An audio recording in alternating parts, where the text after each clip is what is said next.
ప్రభు అయినటువంటి యేసుక్రీస్తు వారు శిలువ మీద మరణించడం ద్వారా పాపాన్ని ఓడించాడు.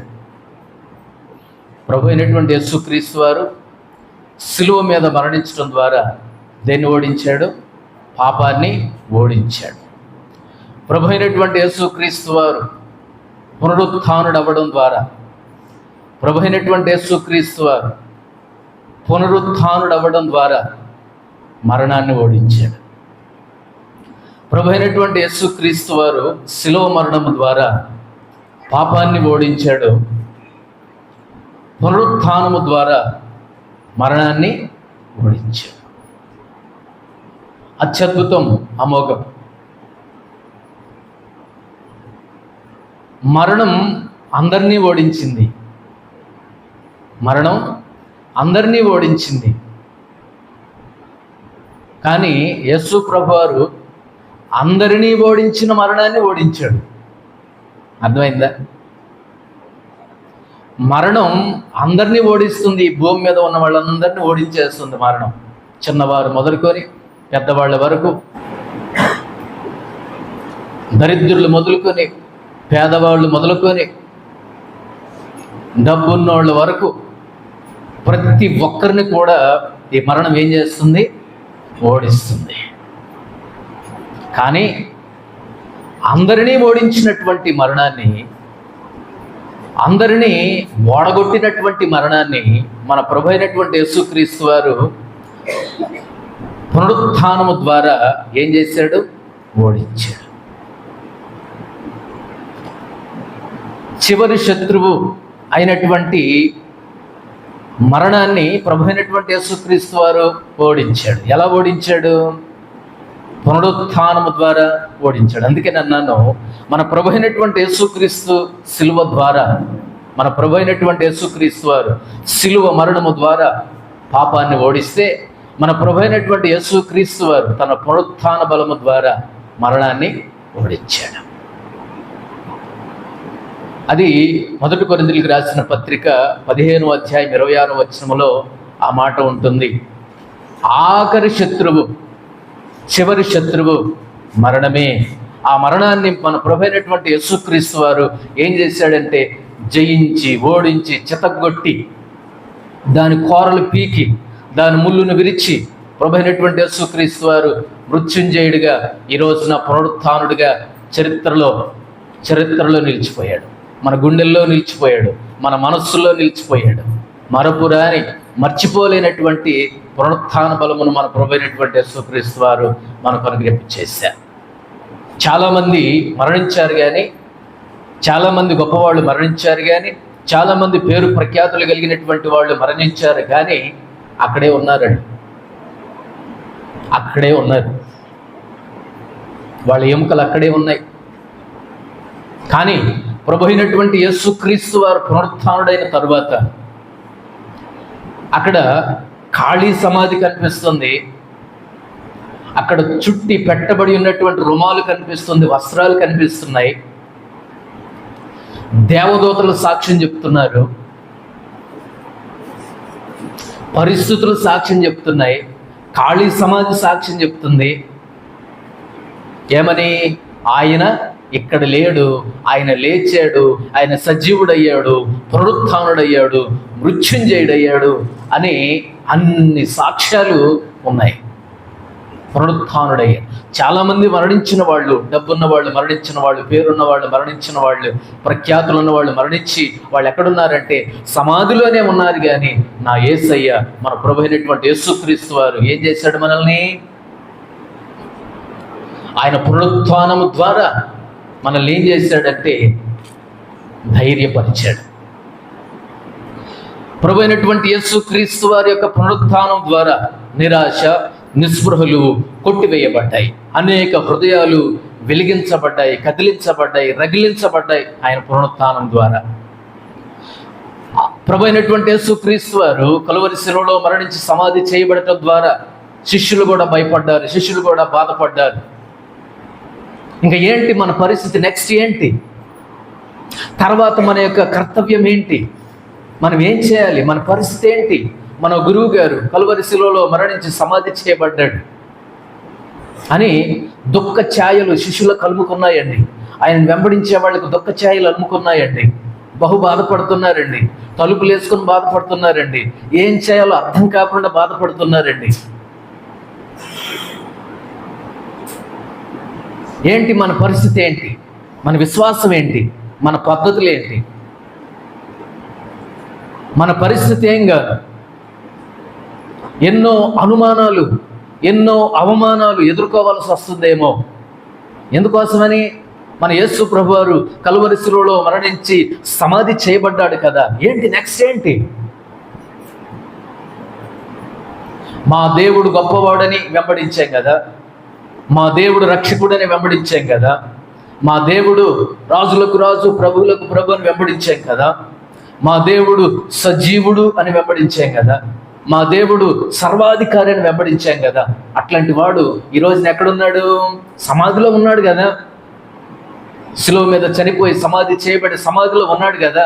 అసలు ఏంటి మన పరిస్థితి? ఏంటి మన పరిస్థితి? ఏం కాదు.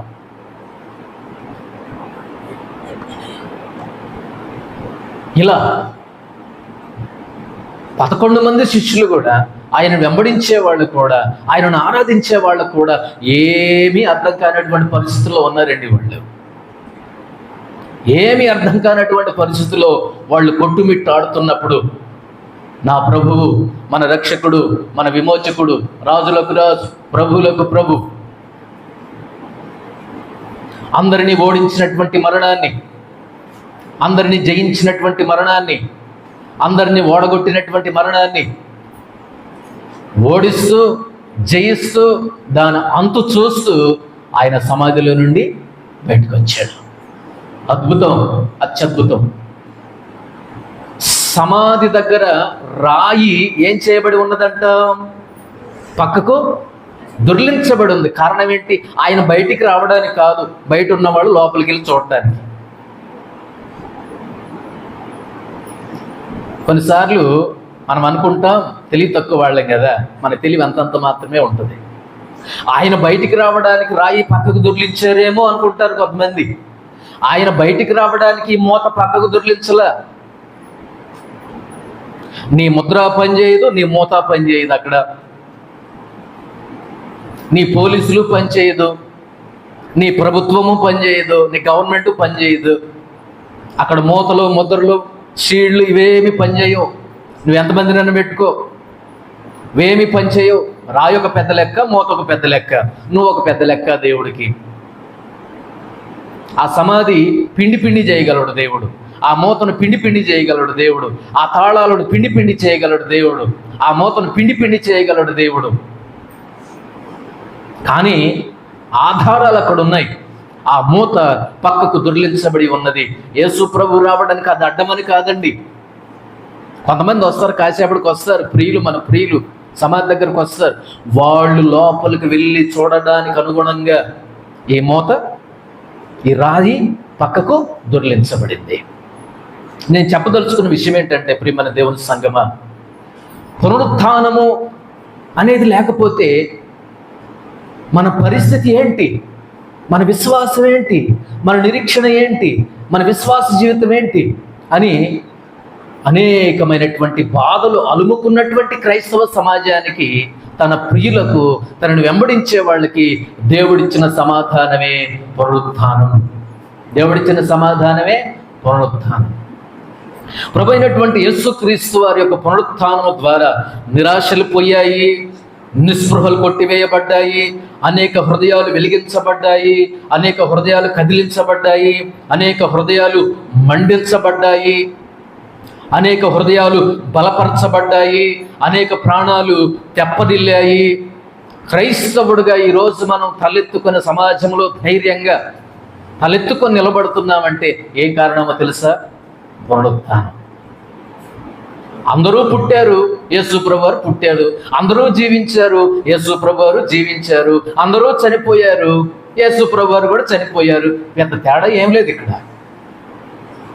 నీకు లాంటోడే, నాకు లాంటోడే. పెద్ద గొప్ప ఏమీ కాదు అక్కడ. అంతవరకు నేను చెప్పేది అంత పెద్ద గొప్ప ఏమీ లేదు. కానీ అందరూ చనిపోయారు, యేసుప్రభు వారు చనిపోయారు, అందరూ లెగల, ఆయన మాత్రమే లేచాడు. ఆయన మాత్రమే లేచాడు. ఆయన మాత్రమే సజీవుడిగా, మృత్యుంజయుడిగా ఆయన బయటకు వచ్చాడు. అందును బట్టి కాదు మనం తలెత్తుకొని జీవించేది సమాజంలో, అందును బట్టి కాదు ఇన్ని శ్రమలు అనుభవించేది, అందును బట్టి కాదు ఇన్ని అవమానాలు అనుమానాలు భరించేది, అందును బట్టి కాదు ఎన్ని శ్రమలైన, కష్టమైన, దుఃఖమైన, ఇరుకైన, ఇబ్బంది అయిన, కన్నీళ్ళైనా ఆయనను వెంబడించేది అందును బట్టి కదా. దేన్ని బట్టి? పునరుత్థానం బట్టి. పునరుత్థానం అద్భుతం, ఆశ్చర్యం. ప్రభువైనటువంటి యేసుక్రీస్తు వారికి తన ప్రియులకు తలెత్తుకొని జీవించే గొప్ప భాగ్యాన్ని దేవుడు ఇచ్చాడు. సమాజంలో ధైర్యంగా బతకండి అన్నాడు దేవుడు. సమాజంలో తలెత్తుకొని బతకండి, సమాజంలో ధైర్యంగా సువార్త చేయండి, సమాజంలో తలదించుకొని బ్రతకొద్దు, తలెత్తుకొని బ్రతకండి అని దేవుడు తన ప్రియులకు పునరుత్థానం ద్వారా జవాబునిచ్చాడు, కృపనిచ్చాడు. ప్రభువైనటువంటి యేసుక్రీస్తు వారి యొక్క పునరుత్థానం అనేకమైనటువంటి ప్రశ్నలకు జవాబులు ఇచ్చింది. ఒకే ఒకటి.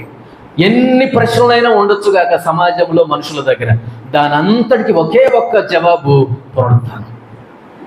నీ దగ్గర 1000 ప్రశ్నలు ఉండొచ్చు గాక, సమాజంలో మనుషుల దగ్గర 1,000,000 ప్రశ్నలు ఉండొచ్చు గాక, దాని అంతటికి ఏం సమాధానం చెప్పింది? క్రీస్తు ప్రభుల వారి పునరుత్థానమే సమాధానం చెప్పింది. ప్రభువైనటువంటి యేసుక్రీస్తు వారి యొక్క పునరుత్థానం అన్ని భాగాల్లో మనల్ని ఏం చేసిందంటే బలవంతులుగా చేసింది. లూకాసు వార్త చూడండి, 24వ అధ్యాయం 50 నుండి 53 వచనాలు. లూకాసు వార్త 24వ అధ్యాయం 50 నుండి 53 వచనాలు చదవాలా? లూకాసు వార్త 24వ అధ్యాయం 50 నుండి 53 వచనాలు. ఆయన బేతనియ వరకు వారిని తీసుకొని పోయి చేతులెత్తి వారిని ఆశీర్వదించుతుండగా ఆయన వారిలో నుండి ప్రత్యేకింపబడి పరలోకమునకు ఆరోహణుడు ఆయను. వినండి. వారు ఆయనకు నమస్కారము చేసి మహా ఆనందముతో యెరూషలేమునకు తిరిగి వెళ్ళి ఎడతెగక దేవాలయములో ఉండి దేవునికి స్తోత్రము చేయుచుండిరి. ఇందరిదాకా వీళ్ళ మనసులు ఎలా ఉన్నాయి? నిరాశలో ఉన్నాయి, నిస్పృహల్లో ఉన్నాయి. మన పరిస్థితి ఏంటి అన్నటువంటి పరిస్థితుల్లో వాళ్ళు ఉన్నారు. ఏంటి మన కార్యాచరణ ఏంటి? మన క్రైస్తవ జీవితం ఏంటి? మన విశ్వాస జీవితం ఏంటి? సమాజంలో మనం ఎలా బతకగలం? సమాజంలో మనం ఎలా తలెత్తుకుని జీవించగలం అని నిరాశలో, నిస్పృహలో ఉన్నటువంటి వారికి ప్రభువైనటువంటి యేసుక్రీస్తు వారు తన పునరుత్థానం ద్వారా ఏమనుగ్రహించాడంట? 52వ వచనములో మహానందాన్ని అనుగ్రహించాడంట. ఆయన మొహాలు వెలిగిపోతున్నాయి. దేన్ని బట్టి వెలిగిపోతున్నాయి? నువ్వు క్రీమ్ రాసుకున్నందుక, పౌడర్ రాసుకున్నందుక, బ్యూటీ పార్లర్కి వెళ్ళినందుక? ఎందుకు వెలిగిపోతున్నాయి మొహాలు? దేన్ని బట్టి? ప్రభు అయినటువంటి యేసుక్రీస్తు వారి యొక్క పునరుత్థానమును బట్టి తన ప్రియుల యొక్క ముఖాలు, శిష్యుల యొక్క ముఖాలు, ఆయనను వెంబడించేవారి ముఖాలు, ఆయనను ఆరాధించేవారి ముఖాలు, ఆయనను అనుసరించే వారి యొక్క ముఖాలు ఏమయ్యాయంటే అక్కడ మహా ఆనందంతో వెలిగిపోతున్న ఈ వెలుగు ఎక్కడి నుండి వచ్చింది? ప్రభు అయినటువంటి యేసుక్రీస్తు వారి యొక్క పునరుత్థాన బలము చేత, పునరుత్థానము ద్వారా మనం వెలిగించబడ్డాం, మండించబడ్డాం. ఎంత గొప్ప దేవుడు, ఎంత అద్భుతమైనటువంటి ఆ పునరుత్థానము మన యొక్క జీవితాల్లో. అపోస్తలుల బోధ చూస్తే వాళ్ళు ఎప్పుడైనా, ఎక్కడైనా, ఎలాగైనా సరే ప్రభు అయినటువంటి యేసుక్రీస్తు వారి యొక్క పునరుత్థానమును కేంద్రంగా చేసుకుని మాట్లాడారు. వాళ్ళు దేని కేంద్రంగా చేసుకున్నారు? ఏం ఆధారం చేసుకున్నారు? ప్రభు అయినటువంటి యేసుక్రీస్తు వారి యొక్క పునరుత్థానమును కేంద్రంగా చేసుకొని, కేంద్ర బిందువుగా చేసుకొని, పునరుత్థానుడైన క్రీస్తును మేము ప్రకటిస్తున్నాము అని వారు ప్రతి ఒక్క సందర్భంలో కూడా ప్రభు అయినటువంటి యేసుక్రీస్తు వారిని గొప్ప చేస్తూ, ఆయన పునరుత్థానాన్ని గొప్ప చేస్తూ, ఆయన తిరిగి లేవడాన్ని గొప్ప చేస్తూ, హైలైట్ చేస్తూ వాళ్ళు మాట్లాడారు. మహా ఆనందంతో. ఇక ఏడుపు లేదు, దుఃఖము లేదు, బాధ లేదు, నిరాశ లేదు, నిస్పృహ లేదు. వాళ్ళు ఏమంటారో వీళ్ళు ఏమంటారో, అనుమానాలైనా అవమానాలైనా, మీరు యేసు ప్రభుని బోధించకూడదని వాళ్ళు పిలిపించి చెంప మీద కొట్టించి ఉమ్మి వేపించి దెబ్బలు కొట్టి, చాలా దెబ్బలు కొట్టి, మళ్ళీ గనక యేసు ప్రభు వారి పేరెత్తి మేము ఎంత చూస్తాం అన్నట్టు ఎన్నో మాటలు ఎదుర్కొన్నా కానీ అక్కడి నుండి మహానందంతో వెళ్ళిపోయి చెప్పి కాకుండా ఉన్నారు. అంతేనా? ఏం బోధించలేదు అంతేనా? స్వార్థ చేయలేదు అంతేనా? ప్రార్థనలు మానేశారా? ఆరాధనలు మానేశారా? మందిరాన్ని మానేశారా? లేదు. ఎన్ని దెబ్బలు తిన్నా, ఎన్ని తిట్లు తిన్నా, ఎన్ని చెంప దెబ్బలు తిన్నా, ఎన్ని చివాట్లు తిన్నా, ప్రభు అయినటువంటి యేసు క్రీస్తు వారికి పునరుత్థాన బలమును వాళ్ళు నింపుకొని ఆ ఆనందముతో దెబ్బలను సహితం ఆనందంతో భరిస్తూ ఆనందముతో అనుభవిస్తూ వాళ్ళు ప్రభు అయినటువంటి యేసు క్రీస్తు వారిని వాళ్ళు ప్రకటించారు. దేవుడిచ్చే ఆనందం ముందు నువ్వు కొట్టే దెబ్బలు ఎంత, నువ్వు చెప్పే మాటలు ఎంత, నువ్వు పెట్టే చివాట్లు ఎంత, అనుమానాలైనా అపోహాలైనా ఏదైనా కావచ్చు, నా యేసయ్య మొహాన్ని చూస్తే, నా యేసయ్య పునరుత్థానం నాకేమిస్తుందంటే బలమును, ప్రోత్సాహాన్ని, ధైర్యమును నాకు ఇస్తుంది. అదే పునరుత్థాన బలం. వాళ్ళ మొహాలు ఆనందంతో వెలిగిపోయి పరిగెత్తారు. ఎక్కడికి పరిగెత్తారు వాళ్ళు? వారు ఆయనకు నమస్కారం చేసి మహానందంతో యెరూషలేమునకు తిరిగి వెళ్ళి ఎడతెగక దేవాలయములో ఉండి దేవునికి స్తోత్రము చేయిచుండిరి. మాకు భయం లేదు, దుఃఖం లేదు, నిరాశ లేవు, నిస్పృహలు లేవు, భయపడేది లేదు, బాధపడేది లేదు. ఏదైనా ఎవరైనా ఎలాంటి పరిస్థితులైనా, కరువైనా, ఖడ్గమైన, వస్త్రహీనత అయినా ఏదైనా కావచ్చుగాక ఈ ఆనందాన్ని పోగొట్టలేవు. అది ఏదైనా కావచ్చుగాక మా యేసయ్య పునరుత్థానం వల్ల మాకు కలిగిన ఆనందం, సంతోషం అంతా ఇంతా కాదు. నీ దెబ్బల కోసం దేవుడిని వదిలిపెడతామా? నీ అనుమానాల కోసం దేవుడిని వదిలిపెడతామా? మీ అపోహల కోసం దేవుడిని వదిలిపెడతామా? మీ వార్నింగులను బట్టి దేవుడిని వదిలిపెడతామా అని అపోస్తలులు అన్నీ అనుభవించి ప్రభు అయినటువంటి యేసు క్రీస్తు వారికి పునరుత్థాన బలమును, శక్తిని అనేక మందికి వాళ్ళు బోధించారు.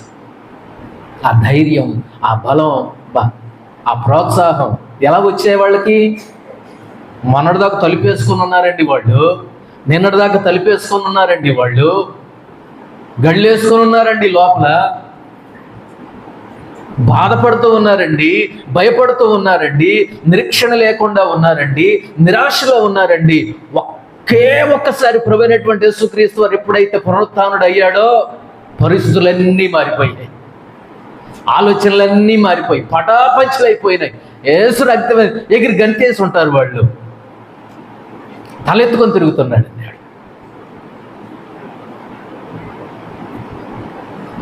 లేచినాడురా, సమాధి గెలిచినాడురా. ఎందుకు? గీతం గీతం జయ జయ గీతం.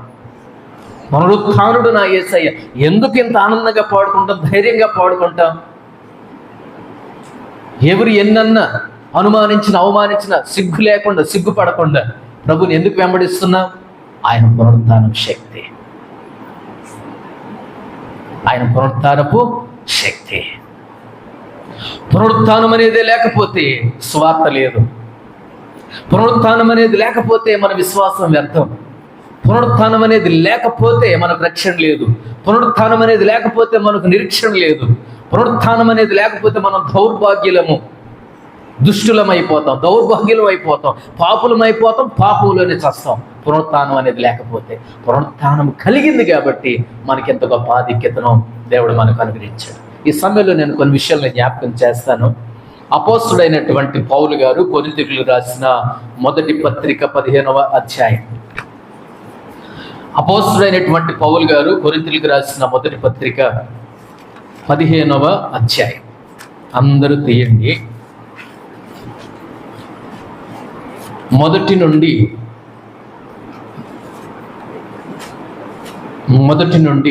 11 వరకు మనం మార్చి చదువుకుందాం. అపోస్తలుడైన పౌలు కొరింథీయులకు రాసిన మొదటి పత్రిక 15వ అధ్యాయం 1 నుండి 11 వచనాలు. ఈ అపోస్తలుడైన పౌలు కొరింథీయులకు రాసిన మొదటి పత్రిక 15వ అధ్యాయం 1 నుండి దాదాపు 28 వచనాలు. ఈ అధ్యాయం అంతా కూడాను పునరుత్థానాన్ని గురించి మాట్లాడుతుంది. అనేక విభాగాల గురించి విస్తృతంగా ఈ అధ్యాయం అంతా మాట్లాడుతుంది. కానీ నేను కొన్ని విషయాలు జ్ఞాపకం చేస్తాను. నేను కొన్ని విషయాలు జ్ఞాపకం చేయాలని ఆశపడుతూ ఉన్నాను. ప్రభు అయినటువంటి యేసుక్రీస్తు వారి యొక్క పునరుత్థానం వలన మనకు జరిగింది ఏంటి? ప్రభు అయినటువంటి యేసుక్రీస్తు వారి యొక్క పునరుత్థానం వలన తన ప్రియులకు, తన నామమునందు విశ్వాసం ఉంచిన వారికి ఏం జరుగుతుంది? ప్రభు అయినటువంటి యేసుక్రీస్తు వారి యొక్క పునరుత్థానం ఏం కలుగజేసిందో మనం కొన్ని విషయాలు మనకి వాక్య వెలుగులో మనం నేర్చుకుందాం. నేను కొన్ని విషయాలు జ్ఞాపకం చేస్తాను. మొదటి విషయం నేను జ్ఞాపకం చేస్తాను. 15వ అధ్యాయం 17వ వచనం చూడండి. క్రీస్తు లేపబడని ఎడల మీ విశ్వాసము వ్యర్థమే, మీరింకను పాపములోనే ఉన్నారు. చాలు. మొదటి విషయాన్ని నేను జ్ఞాపకం చేస్తున్నాను. ప్రభు అయినటువంటి యేసుక్రీస్తు వారి యొక్క పునరుత్థానము చరిత్రలో మరువలేనిది, మర్చిపోలేనటువంటిది. ప్రభు అయినటువంటి యేసుక్రీస్తు వారి యొక్క పునరుత్థానం మన క్రైస్తవ ప్రపంచానికి, క్రైస్తవ సోదరి సహోదరులకు, క్రైస్తవ విశ్వాసులకు ప్రభు అయినటువంటి యేసుక్రీస్తు వారి యొక్క పునరుత్థానం ఒక ఆయువు పట్టు లాంటిదండి.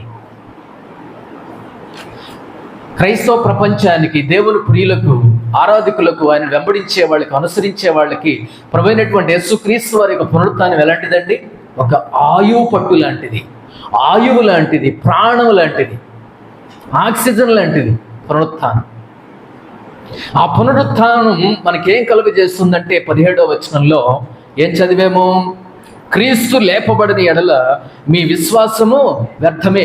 ఆనాడు అపోస్తలుడైనటువంటి పౌలు గారు కొరింథీ సంఘానికి విలువైనటువంటి విషయాలు తెలియపరుస్తూ ఉన్నాడు. కొరింథీ సంఘంలో అనేకమైనటువంటి అనుమానాలు ఉన్నాయి, అపోహలు ఉన్నాయి. దేని గురించి? పునరుత్థానమును గురించి అనేక అనుమానాలు, అపోహలు ఉన్నాయి. ఆనాడు వాళ్ళకనే కాదు, మనకు కూడా నిన్న మొన్నటి దాకా ఉన్నాయి. చాలామందికి ఇంకా ఉన్ననే ఉన్నాయి. ఇంకా చాలామందికి ఆ అనుమానాలు ఉండనే ఉన్నాయి.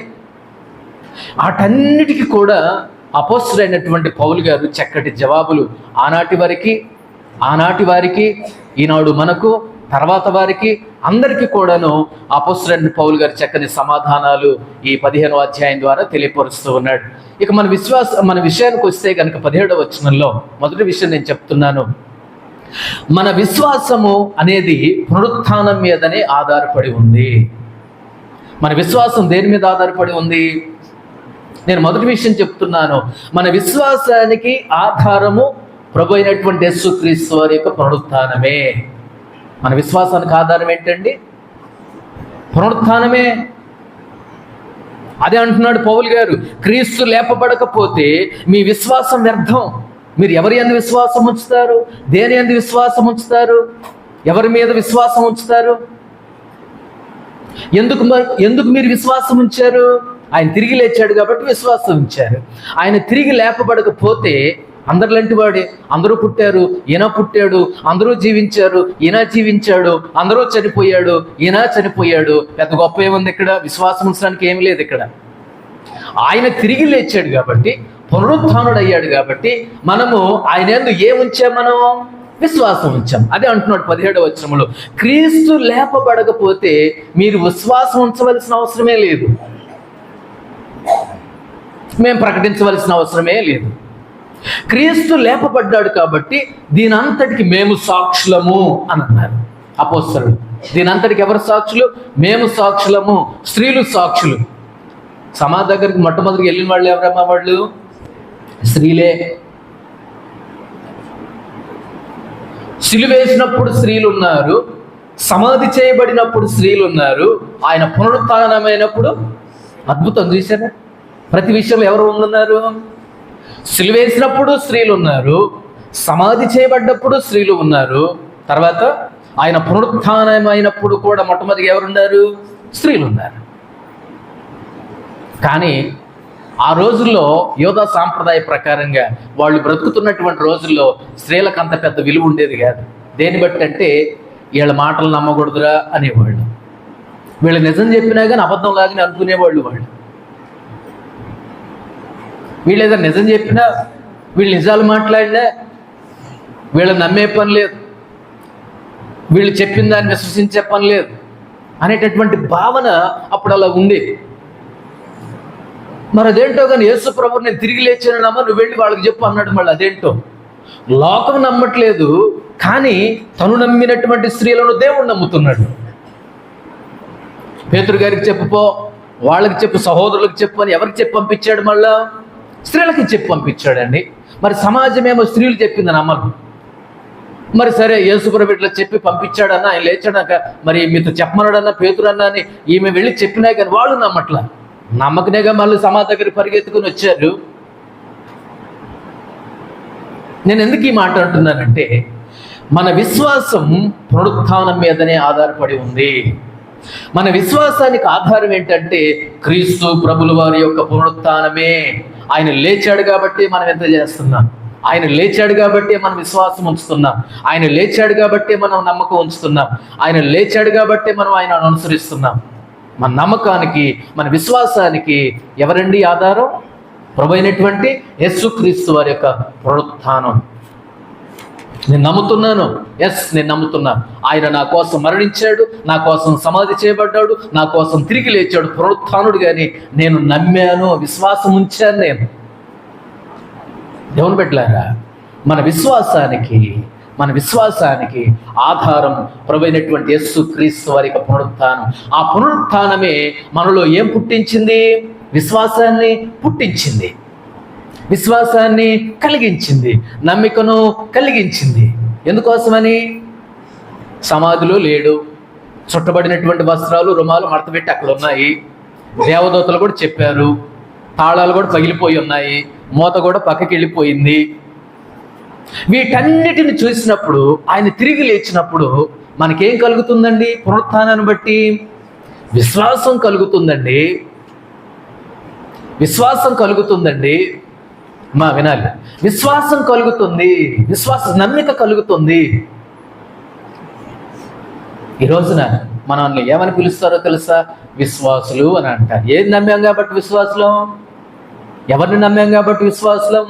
దేని నమ్మాం కాబట్టి విశ్వాసులం? దేని చూచాం కాబట్టి విశ్వాసులం? ప్రభు అయినటువంటి యేసుక్రీస్తు వారి యొక్క పునరుత్థానాన్ని నమ్మాము కాబట్టి మనం ఏమయ్యాము? విశ్వాసులం అయ్యాం. విశ్వాసం ఉంచాం కాబట్టి విశ్వాసులం అయ్యాం. విశ్వాసం అనున్నది నిరీక్షింపబడి వాటి యొక్క నిజ స్వరూపమును, అదృశ్యమైనవి ఉన్నవనడానికి, ఉన్నవి అని నమ్మడానికి విశ్వాసం ఎలాంటిది? అది రుజువు. హెబ్రీ 11లో మనం చూస్తే, దేవుని బిడ్డలారా, మన విశ్వాసం పునరుత్థానం మీదనే ఆధారపడి ఉంది. మన విశ్వాసానికి ఆధారము మన ప్రభు అయినటువంటి యేసుక్రీస్తు వారే. అప్పటిదాకా చాలా మంది అవిశ్వాసం ఉన్నారండి. ఆయన కలువరి శిలువలో మరణించేంత వరకు కొంతమంది అవిశ్వాసులు యేసు ప్రభు వాళ్ళతో ఉన్నారు. ఆయన సొంత ఇంటి వారే ఉన్నారండి. ఎప్పుడైతే ఆయన కలువరి శిలువలో మరణించాడో, సమాధి చేయబడ్డారో, చాలా మంది ఆయన విశ్వాసం ఉంచారు. ఆయన తిరిగి లేచినప్పుడు చాలా మంది విశ్వాసం ఉంచారు, నమ్మకం ఉంచారు. దేన్ని బట్టి ఇదంతా? ఆయన పునరుత్థానమును బట్టి.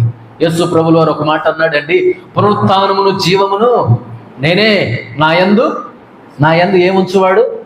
విశ్వాసం ఉంచువాడు చనిపోయినా. ఎప్పుడు చెప్పాడు ఈ మాట? శిలువ కంటే ముందే చెప్పాడు, శ్రమల కంటే ముందే చెప్పాడు, పునరుత్థానానికంటే ముందే ఒక మాట అన్నాడండి. ఏ మాట అన్నాడు? పునరుత్థానమును జీవమును. అదేంటి? ఇంకొక మాట అన్నాడు, ఈ దేవాలయాన్ని పడగొట్టండి, నేను 3 రోజులాగా దీన్ని. దేని గురించి మాట్లాడుతున్నాడు ఆయన? పునరుత్థానమును జీవమును నేనే అన్నాడు ఒక చోట. ఇంకొక చోట ఏమో దేవాలయమును పడగొట్టండి, నేను 3 రోజుల్లో దాన్ని ఏం చేస్తాను నేను తిరిగి. దేని గురించి మాట్లాడుతున్నాడు ఆయన? ఆయన గురించే మాట్లాడుతున్నాడు. అంటే ఆయన చూసారా, నా గొర్రెల కోసం నా ప్రాణం పెట్టడానికి అధికారం ఉంది, 3 రోజున దాన్ని తీసుకోవడానికి కూడా నాకు అధికారం ఉంది. అంటే ఇక్కడ అర్థం చేసుకోండి దేవుని బిడ్డలారా, తను తిరిగి లేస్తానని ముందుగానే చెప్తున్నాడు ఆయన. శిష్యులతో చెప్తున్నాడు, లేఖనాలను బట్టి చెప్తున్నాడు, లేఖనాల్లో చెప్తున్నాడు, ప్రవక్తల ద్వారా చెప్పించాడు, కీర్తనల ద్వారా చెప్పించాడు, వాగ్దానాల చేత చెప్పించాడు. తనే చెప్తున్నాడు స్వయంగా. ఏమని? పునరుత్థానమును జీవమును నేనే అని అన్నాడు. బతుకున్నప్పుడు చెప్తున్నాడండి. ఇంకా సిలువ లేదు, శ్రమలు లేవు, చాలా దూరంలో ఉన్నాయి అవన్నీ కూడా. ముందుగానే ఆయన చెప్తున్నాడంటే ఎంత గొప్ప దేవుడు అంటే ఆయన. నేను కంపల్సరిగా నేను తిరిగి లేస్తా. విచారం విడ్డూరం ఏంటో చెప్పమంటారా? శత్రువు గుర్తుపెట్టుకున్నాడు కానీ విశ్వాసులు గుర్తుపెట్టుకోవాలి ఆయన తిరిగి లేస్తానన్న సంగతి. అయ్యా ఆ వంచకుడు బతుకున్నప్పుడు తిరిగి లేస్తానని చెప్పిన మాట మాకు గుర్తుందన్నాయని వాళ్ళు చెప్తున్నారు కానీ వీళ్ళు చెప్పట్లా, వీళ్ళు నమ్మట్లా, వీళ్ళకి విశ్వాసం లేదు, నమ్మకం లేదు. వాక్యాలు గుర్తులేవు, వాగ్దానాలు గుర్తులేవు. ఎందుకోసమని? అవన్నీ గుర్తుంటే బాధపడేవాళ్ళు కాదు. నమ్మకం లేదు, నమ్మిక లేదు, విశ్వాసం లేదు.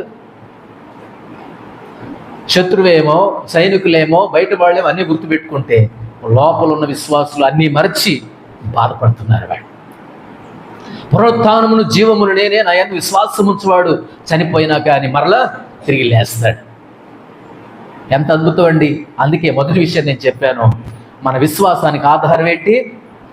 పునరుత్థానం. మన విశ్వాసం దేని మీద ఆధారపడి ఉంది? పునరుత్థానం మీదనే ఆధారపడింది. అదే పౌలు గారు అంటున్నాడు కొరింథీ సంఘముతో, క్రీస్తు లేపబడిన ఎడల మీ విశ్వాసం వ్యర్థం. మీ విశ్వాసం వ్యర్థం. మీరింకనూ పాపములోనే ఉన్నారు. క్రీస్తు లేపబడకపోతే మీరు కూడా పాపముల నుండి లేపబడిన వారే. మీరు పాపంలో ఉన్నారు, పాపంలో బతుకుతారు, పాపంలోనే చూస్తారు. ఆయన తిరిగి లేచాడు కాబట్టి, పునరుత్థానుడు అయ్యారు కాబట్టి, ఆయన యందు మీరు విశ్వాసం ఉంచారు కాబట్టి పాపములో నుండి బయటకు వచ్చారు. అపరాధముల చేతను పాపముల చేతను మమ్మల్ని చచ్చిన వారు ఉండగా మనల్ని క్రీస్తు యేసుతో కూడా దేవుడు ఏం చేశాడు? బ్రతికించాడు. ఇక్కడ ఒక మాట జ్ఞాపకం చేస్తాను, ప్రభువు బ్రతికాడు, మనల్ని బ్రతికించాడు. మొన్న ఏం చెప్పుకున్నాం గుడ్ ఫ్రైడే రోజున? ఆయన చనిపోతూ మనల్ని ఏం చేశాడు? బ్రతికించాడు. అద్భుతం అండి. నేను మొట్టమొదటి విషయాన్ని నేను విడిచిపెట్టేస్తాను. పునరుత్థానం మీదనే, పునరుత్థాన బలం మీదనే మన విశ్వాసం ఆధారపడి ఉంది. నా యందు విశ్వాసం ఉంచువాడు ఎన్నడూ సిగ్గుపడడు. ఎందుకోసమని? నా దేవుడు అలాంటి వాడు. మరి నా దేవుడు నన్ను సిగ్గుపడనయ్యాడు. ఆయన విశ్వాసం, ఆయన యందు నమ్మిక నాకేం కలిగించిందంటే విశ్వాసాన్ని కలిగించింది, నమ్మికను కలిగించింది. రైట్, ఈయన దేవుడే. అందరూ సమాధుల్లోనే ఉన్నారు, అప్పటి నుండి అందరూ సమాధుల్లోనే ఉన్నారు, కానీ నా యేసయ్య సమాధిలో లేడు. నాకు మరణం మీద అధికారం ఉన్నదని చాలాసార్లు నిరూపించాడు దేవుడు. లాజరు విషయంలో నిరూపించలేదా? ఏం నిరూపించాడు? నాకు ఎవరి మీద అధికారం ఉంది? మరణం మీద అధికారం ఉంది. ఆ చిన్నది మరణిస్తే ఈ చిన్నది నిద్రించుతున్నదే గాని మరణించలేదని ఆ చిన్నదాన్ని ఏం చేశాడు? తలెత్తి కూమి అని బ్రతికించలేదా? లాజరును బ్రతికించలేదా? అంటే దాని అర్థం ఏంటి? నాకు మరణం మీద నాకేముంది? అధికారం ఉంది. ప్రభువైనటువంటి యేసుక్రీస్తు వారు కలువరి శిలువలో మరణించడాన్ని బట్టి పాపాన్ని ఓడిస్తే, ప్రభువైనటువంటి యేసుక్రీస్తు వారు పునరుత్థానుడు అవ్వడాన్ని బట్టి పునరుత్థానం ద్వారా మరణాన్ని ఓడించాడు. మన మరణంతో ఆడుకునేటట్లు చేశాడు దేవుడు. ఒక మాటతో చెప్పాలి, అవునా? మరణముతో ఆడుకునేటట్లు చేశాడు దేవుడు. మరణం అంటే భయం లేదు. మరణ భయము నుండి విడిపించిన వారికి స్తోత్రము కలుగును గాక. మరణ భయము నుండి విడిపించాడు ఆయన, మరణము నుండి విడిపించాడు ఆయన, మరణపు కోరలు పీకేశాడు ఆయన, మరణాన్ని ఓడించాడు. మరణాన్ని అదిగో అంతెత్తి ఎగిరిపడే మరణాన్ని అక్కడ పడేశాడు దేవుడు. మనకి ఇప్పుడు ఏం మరణం అంటే భయంలా? బ్రతుకుడే క్రీస్తే చావైతే లాభం అంటున్నా. బ్రతుకుడే క్రీస్తే చావైతే లాభం అంటున్నా. కారణం ఏంటో తెలుసా? ఆయన పునరుత్థానం మనకేం కలిగించింది? విశ్వాసాన్ని కలిగించింది. అద్భుతం. నా యేసయ్య తిరిగి లేచాడు. నేను విశ్వాసిగా బతుకుతున్నందుకు నేను గర్వపడుతున్నాను. నేను తలెత్తుకొని జీవిస్తా, భయపడను, బాధపడను. నాకు అంత ధైర్యం ఇచ్చింది పునరుత్థానమే, అంత బలం ఇచ్చింది పునరుత్థానమే, అంత ప్రోత్సాహం ఇచ్చింది పునరుత్థానమే, నా కన్నులు తుడిచింది పునరుత్థానమే, నా అనుమానాలు తీసివేసింది పునరుత్థానమే, నా అపోహలు తీసివేసింది పునరుత్థానమే, నన్ను క్రైస్తవుడిగా నిలబెట్టింది పునరుత్థానమే. అలాంటప్పుడు నాకేం భయం, నాకేం బాధ? విశ్వాసిగా బతుకుతా, విశ్వాసిగా జీవిస్తా, విశ్వాసిగానే చస్తా. విశ్వాసంతోనే చేస్తాయి. నా యేసయ్యతో యుగయుగాలు జీవిస్తాను. మొదటి విషయాన్ని వదిలిపెట్టేస్తాను. రెండో విషయం నేను జ్ఞాపకం చేస్తాను. చూడండి, 15వ అధ్యాయం 1-2 వచనాలు. కొరింథీయులకు రాసిన పత్రిక 15వ అధ్యాయం 1-2 వచనాలు. మరియు సహోదరులారా, నేను మీకు ప్రకటించిన సువార్తను మీకు తెలియపరుచుచున్నాను. మీరు దానిని అంగీకరించితిరి, దాని యందే నిలిచి ఉన్నారు.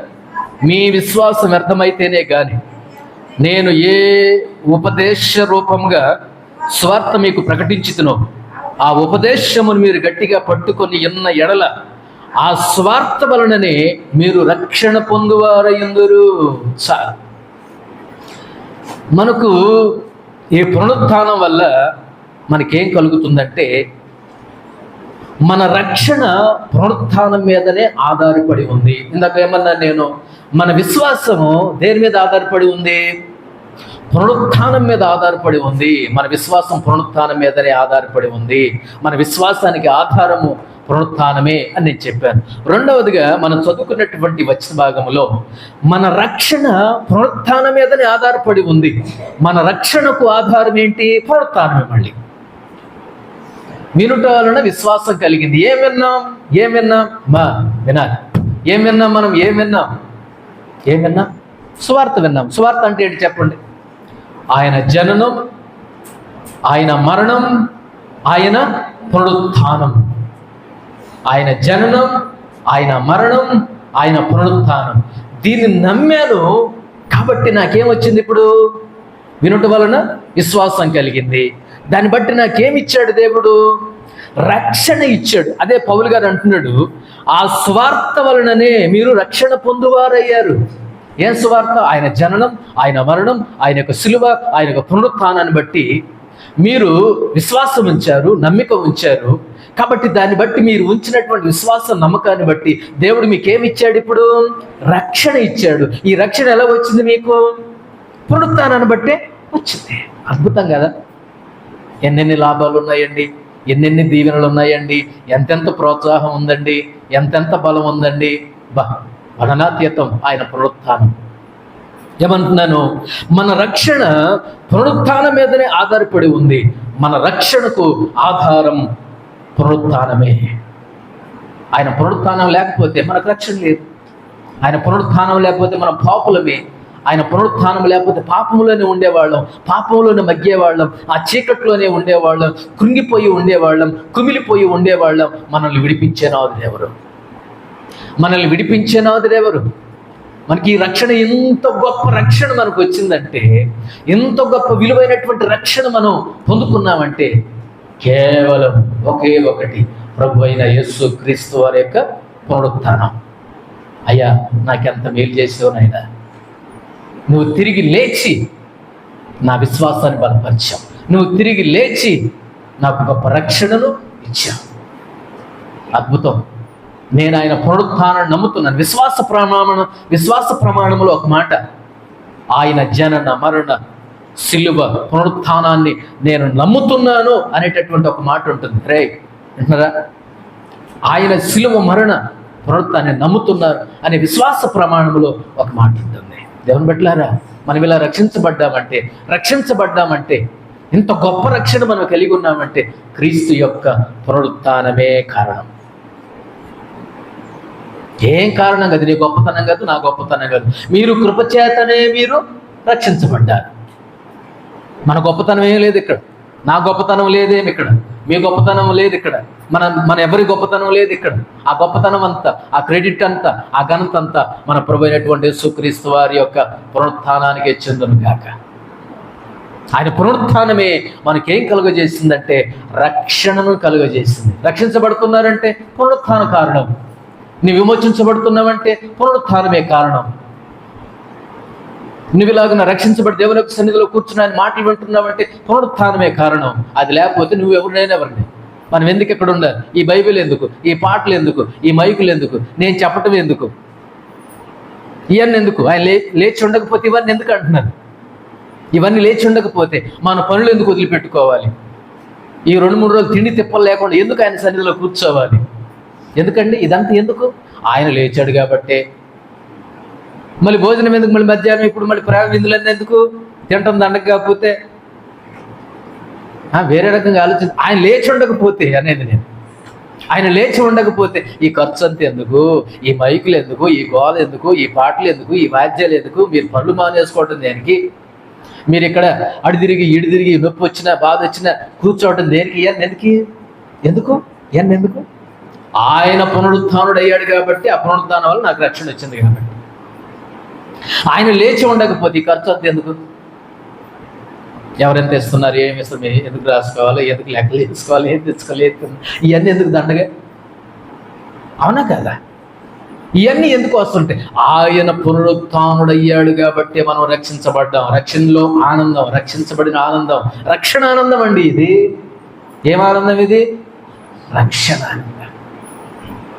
అద్భుతం. నేను మూడో విషయాన్ని జ్ఞాపకం చేస్తా. కొలస్సీలకు రాసిన పత్రిక 2వ అధ్యాయం 12వ వచనం చూడండి. కొలస్సీలకు రాసిన పత్రిక 2వ అధ్యాయం 12వ వచనం చదవండి. ఎవరైనా తీసిన వాళ్ళు. కొలస్సీలకు రాసిన పత్రిక 2వ అధ్యాయం 12వ వచనం. మీరు బాప్తిస్మమందు ఆయనతో కూడా పాతి పెట్టబడిన వారై ఆయనను మృతులలో నుండి లేపిన దేవుని ప్రభావమందు విశ్వసించుట ద్వారా ఆయనతో కూడా లేచితిరి. చాలు. మొట్టమొదటిగా ఏ విషయం చెప్పానమ్మా? మన విశ్వాసం. మనం విశ్వాసులుగా విశ్వాసం కలిగి జీవించడానికి, మనలో విశ్వాసం ఉంచడానికి ఉండడానికి కారణం ఏంటి? ఆయన పునరుత్థానమే. మన విశ్వాసం ఆయన పునరుత్థానం మీద ఆధారపడి ఉంది. ఆయన పునరుత్థానం మీద ఆధారపడి ఉంది. రెండవది, మన రక్షణ పునరుత్థానం మీదనే ఆధారపడి ఉంది. మన రక్షణకు ఆధారము, మనం రక్షించబడడానికి ఆధారము పునరుత్థానమే. ఆయన పునరుత్థానం లేకపోతే పాపంలోనే దొరిలేవాళ్ళం, పాపంలోనే పొర్లేవాళ్ళం, పాపంలోనే పోయేవాళ్ళం. మూడోది నేను జ్ఞాపకం చేస్తున్నాను. ఏమన్నాను? మీరు బాప్తిస్మ ముందు ఆయనతో కూడా పాతి పెట్టబడిన వారై ఆయనను మృతులలో నుండి లేపిన దేవుని ప్రభావమందు విశ్వసించడం ద్వారా ఆయనతో కూడా లేచితిరి. మూడవదిగా మనకు కలిగినటువంటి లాభం ఏంటంటే, మనకేమి అనుగ్రహించాడంటే దేవుడు నూతన జీవాన్ని అనుగ్రహించాడు. మన నూతన జీవము దేని మీద ఆధారపడి ఉంది? పునరుత్థానం మీదనే ఆధారపడి ఉంది. మీరు బాప్తిస్మమందు ఆయనతో కూడా పాతి పెట్టబడిన వారై ఆయనను మృతులలో నుండి లేపిన దేవుని ప్రభావం. ఎవరి ప్రభావం వచ్చింది ఇప్పుడు? దేవుని ప్రభావం మందు విశ్వసించడం ద్వారా ఆయనతో కూడా లేచితిరి మీరు. మనకేం జీవం వచ్చింది? ఇప్పుడు ఏం జీవం వచ్చిందంటే నూతన జీవం వచ్చింది. పాత స్వభావం పోయింది, పాడు స్వభావం పోయింది, ప్రాచీన స్వభావం పోయింది, రోత స్వభావం పోయింది. నిద్రపోయేవాళ్ళు మొహం కడుక్కొందరు గాక. పోయి మొహం కడుక్కొని రండి. మీకు ఆటలుగా ఉంది చెప్తుంటే, భయం లేదు. ఎక్కడి దాకా వచ్చేది? 12వ వచనంలో ఉన్నారు. మీరు బాప్తిస్మమందు ఆయనతో కూడా పాతి పెట్టబడిన వారై ఆయనను మృతులలో నుండి లేపిన దేవుని ప్రభావమందు విశ్వసించడం ద్వారా ఆయనతో కూడా లేచితిరి. మనకు ప్రభు అయినటువంటి యేసుక్రీస్తు వారి యొక్క పునరుత్థానం మనకి ఏం కలిగిస్తుందో తెలుసా అండి? ఏం కలిగిస్తుంది? మనలో నూతన జీవానికి ఆధారమైంది. నూతన జీవం. ప్రాణం పోతగా జీవం పోదు. మన జీవం క్రీస్తు యేసులో దాచబడి ఉంది, ప్రొటెక్ట్ చేయబడి ఉంది. నా మాట విని నన్ను పంపిన వాని అందు విశ్వాసం ఉంచువాడు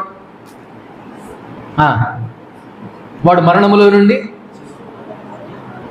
దాటి అన్నాడు. నా మాట విని నన్ను పంపిన వాని అందు విశ్వాసం ఉంచువాడు మరణములో నుండి జీవములోనికి దాటాడు. జీవం ఇచ్చాడు దేవుడు. ఏం జీవం ఇది? నూతన జీవం. ఈ నూతన జీవం మనకు రావడానికి కారణం ఎవరు? కారకులు ఎవరు? ప్రభువైనటువంటి అయినటువంటి యేసుక్రీస్తు వారు. దానికి కారణం ఏంటంటే పునరుత్థానమును బట్టి మనకేమొచ్చింది? ఇప్పుడు నూతన జీవం. నూతన జీవం అనేది వచ్చిందనమాట. ఈ నూతన జీవం అనేది పునరుత్థానం మీద ఆధారపడి ఉంది. మన నూతన జీవమునకు ఆధారం పునరుత్థానమే. నూతన జీవము, నూతన ఉత్తేజ, నూతన బలం కలిగి, పక్షిరాజు బలము కలిగి, పక్షిరాజు యవ్వనమును కలిగి నూతన బలం పొంది యెహోవా మందిరంలో నాటబడినటువంటి వారమై వర్ధిల్లుచు ఎలా ఉన్నాం? మనం దీవించబడ్డాం కదా, ఆశీర్వదించబడ్డాం కదా. దీని అంతటి కారణం ఏంటి? పునరుత్థానం. ప్రభు అయినటువంటి యేసుక్రీస్తు వారి పునరుత్థానం, దానివల్ల వచ్చినటువంటి నూతన జీవాన్ని బట్టి మనం దీవించబడ్డాం. ఇప్పుడు ఈ నూతన జీవం 2 పనులు చేస్తుంది. ఆ 2 విషయాలు నేను జ్ఞాపకం చేస్తాను. ఈ నూతన జీవం వచ్చింది కదా, పునరుత్థానాన్ని బట్టి వచ్చింది. ఈ నూతన జీవితానికి, ఈ నూతన జీవానికి ఆధారం ఏంటి? పునరుత్థానం.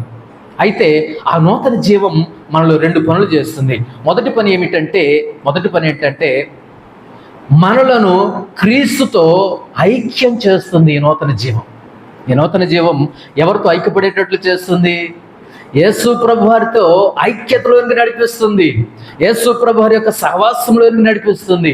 యేసు ప్రభు వారి యొక్క సమీపతలోనికి నడిపిస్తుంది ఈ నూతన జీవం. ఎవరిదండి? ఆయనలో జీవం ఉండెను. యోహాను సువార్త 1వ అధ్యాయంలో ఆయనలో ఏముంది? జీవం ఉండెను. అద్భుతం కదండి, ఎన్నెన్ని మంచి మాటలు ఉన్నాయి. పునరుత్థానమును జీవమును నేనే అని అన్నాడు కదా దేవుడు. ఆ జీవం దేవుడిదే, మనలో ఉన్నది జీవం దేవుడిదే. మన జీవం ఆయన దాచిపెట్టాడు. ఆ నూతన జీవం మనకేం కలిగిస్తుందంటే క్రీస్తుతో ఐక్యపడేటట్లు చేస్తుంది. రెండోది నేను జ్ఞాపకం చేస్తాను. ఈ నూతన జీవం రెండోదిగా మనల్ని ఏం చేస్తుందంటే మనల్ని క్రీస్తు పోలికలో మార్చేస్తుందంటే అది నూతన జీవం. క్రీస్తు పోలికలో మార్చేసి మనలను నూతన పరుస్తుంది నూతన జీవం. ఎంత గొప్ప అద్భుతం అండి. అందుకే దేవుని బిడ్డలారా, దేవుని యొక్క సంగమా, మనకు ఆయన పునరుత్థానమును బట్టి మనకు ఏం దొరికింది? మనకు నూతన జీవము దొరికింది. మన నూతన జీవమునకు ఆధారము మన ప్రభు అయినటువంటి యేసుక్రీస్తు వారి యొక్క పునరుత్థానమే నూతన జీవం. నువ్వు దేవుని నమ్మితే, దేవుని వెంబడిస్తే, దేవుని అనుసరిస్తే, ఆయన మాట విని ఆయన పంపిన వాని యందు విశ్వాసం ఉంచితే నువ్వేం పొందుకుంటావు? నూతన జీవాన్ని పొందుకుంటావు. దానికి కారణము కూడా ప్రభు అయినటువంటి యేసుక్రీస్తు వారి యొక్క పునరుత్థానమే అనే విషయాన్ని నువ్వు జ్ఞాపకం చేసుకోవాలి. ఇది 3వది. 4వ విషయాన్ని జ్ఞాపకం చేస్తాను. చూడండి, కొరింథీయులకు రాసిన మొదటి పత్రిక 15వ అధ్యాయం 20వ వచనం చదవండి. ఇప్పుడైతే నిద్రించిన వారిలో ప్రథమ ఫలముగా క్రీస్తు మృతులలో నుండి లేపబడి ఉన్నాడు. చాలు. ఇదెన్నది? 4వది. ఇక్కడ ఏమర్థమైంది మీకు? ఇప్పుడైతే నిద్రించిన వారిలో ప్రథమ ఫలముగా క్రీస్తు మృతులలో నుండి లేపబడి ఉన్నాడు. ఆయన ఇక్కడ లేడు. పరిస్థితులు చెప్పాయి, సమాధి చెప్పింది, అక్కడున్న వస్త్రాలు చెప్పాయి, అక్కడున్న దూతలు చెప్పారు, అక్కడున్నటువంటి తాళాలు చెప్పాయి, అక్కడున్నటువంటి గొలుసులు చెప్పాయి, అక్కడున్నటువంటి మోత చెప్పింది. ఒక విషయం అర్థం చేసుకోండి. యేసు ప్రభువుని సమాధిలో పెట్టి తాళాలేసి, సీలేసి, పోలీసులు పెట్టి, సైనికులు అక్కడ పెట్టి పకడ్బందీగా బందోబస్తు ఏర్పాటు చేస్తే వీళ్ళు ఏం చేశారండి? సైనికులు ఏం చేశారు? నిద్రపోయారండి. నాకు బాగా నవ్వొచ్చి ఒక మాట చెప్పనా, వీళ్ళు నిద్రపోయారు. పైగా వాళ్ళు ఏం చెప్తున్నారు తెలుసా? మేము నిద్రపోయేటప్పుడు ఆయన శిష్యులు వచ్చి ఏం చేశారు? ఆయన ఎత్తుకొని పోయారు. అదే కానీ అన్న, నువ్వు నిద్రపోతున్నావని నువ్వే చెప్పావుగా. నిద్రపోతున్నామని ఎవడో చెప్పలేవు, నువ్వే చెప్తున్నావుగా. మేము నిద్రించినప్పుడు ఆయన శిష్యులు వచ్చి దండుగా వచ్చి ఆయనను ఏం చేశారయ్యా? ఎత్తుకుని పోయారంటావా? అవును, నిద్రపోయేవాడికి నీకు ఎట్లా తెలుస్తున్నాయి అన్నీ? ఏమన్నా అబద్ధం ఆడితే అతికినట్టు ఉండాలండి. ఆనాడంతే ఈనాడు అంతేలేండి. ఆనాడు అంతే ఈనాడు ఇంతే. ఏమనంటే మనోభావాలు దెబ్బతిన్నాయి అంటాడు. అబద్ధం ఆడితే అతికినత్తాన్ని ఉండాలి కదా. మేము నిద్రపోయేటప్పుడు వాళ్ళు వచ్చిన సంగతి నీకు ఎట్లా తెలుసు? మరి అప్పుడు ఎందుకు ఆపలేదు నువ్వు? వాళ్ళు వచ్చారని నీకు ఎట్లా తెలుసు? సార్ తెలిసింది, ఎందుకు ఆపలేదు? తాళం పగలు కొట్టేటప్పుడు ఎందుకు ఆపలేదు? ఆ చైన్ తెగ్గొట్టేటప్పుడు ఎందుకు ఆపలేదు? ఆ మూత దొరికిచ్చేటప్పుడు ఎందుకు ఆపలేదు? ఏమండి, కొంచెమైనా జ్ఞానం ఉండాలి, కొంచెమైనా కామన్ సెన్స్ ఉండాలి కదా సైనికులారా. ఎవడరా మీకు ఉద్యోగం ఇచ్చింది? డబ్బులు దండగ కాకపోతే, మీకు నెల జీతం దండగ కాకపోతే.